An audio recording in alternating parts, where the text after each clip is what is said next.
Piles, fistula, fishers, किस तरह से इनमें फ़र्क आखिर समझा जाए? जी, बहुत बहुत पहले शुक्रिया आपने मुझे यहाँ रुजू करने के लिए। जो पाइल्स है, तो ये एक मिसकंसेप्ट है। कोई भी प्रॉब्लम अगर बॉटम में है तो उसको जनरली हम पाइल्स बोलते हैं, जो कि सही बात नहीं है। पाइल्स सिर्फ हेमोरॉइडल डिजीज़ को कहते हैं, बवासीर। उसके अलावा जिसको हम लोकली पाइल्स भी बोलते हैं, उसमें फिस्चुला, फिशर, पाइलोनाइडल साइनस, एब्सस, बहुत सारी चीज़ें ऐसी है जिनको जो बॉटम में हो सकती है।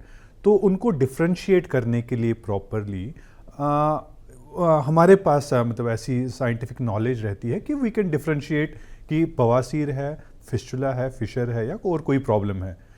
तो ये इम्पॉर्टेंट है। दूसरा चीज़ जो आपने बिल्कुल सही कहा कि लोग झिझकते हैं पास आने में because of the social taboo. ये वैसी एक जगह पे ये प्रॉब्लम्स रहती है कि इंसान झिझकता है किसी को बोलने में, लेकिन ये इंसान की बॉडी का हिस्सा है, एक important part of the body है, जो कि हमें अगर कोई भी प्रॉब्लम उसमें है हमें बोलना चाहिए। क्योंकि हमने ऐसे पेशेंट्स देखे हैं जो सिर्फ छुपाते रहे छुपाते रहे छुपाते रहे और सालों के बाद हमारे पास आए और कैंसर की प्रॉब्लम्स थी उनके, जो कि उन्होंने छुपाई ये समझ के कि सिर्फ पाइल्स है।